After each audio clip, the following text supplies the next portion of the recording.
Utility store corporation मुलाजमीन का धरना 7वें रोज में दाखिल हो गया है। आपको बताएं कि मुलाजमीन कॉर्पोरेशन की बंदिश के खिलाफ और अपने दीगर मुतालबात की मंजूरी के लिए धरना दिए हुए हैं। हुकूमत ने पीर तक का टाइम फ्रेम तक दिया। इस मुतालिक तफसीलात क्या है, माहपारा जमान से जानते हैं।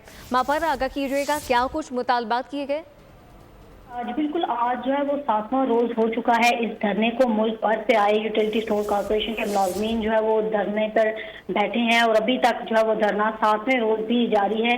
मुलाजमीन कॉर्पोरेशन की बंदिश के खिलाफ और अपने दीगर मुतालबात की मंजूरी के लिए धरना दे रहे हैं। उनके मुतालबात जो है वो उन्होंने हुकूमत के सामने रखे हैं। हुकूमत ने पीर तक का उनको टाइम दिया है कि पीर तक जो है वो मुलाजमीन के जितने भी मसाइल हैं, उनकी तनख्वाहों के मसाइल या उनके इदारे को बंद करने के जितने भी मसाइल हैं वो हल किए जाएंगे। हुकूमत की तरफ से कहा गया है कि जो उनके यूटिलिटी स्टोर का वफद जो है वो हुकूमत की तरफ से गया तो उन्होंने कहा कि स्टोर जो है वो बंद नहीं किए जाएंगे, मुलाजमीन को नहीं निकाला जाएगा।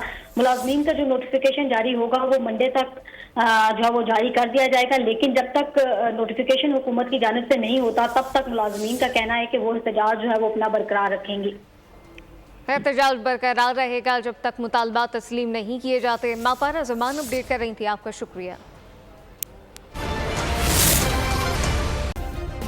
सब्सक्राइब करें और बेल दबाएं ताकि कोई खबर रह न जाए।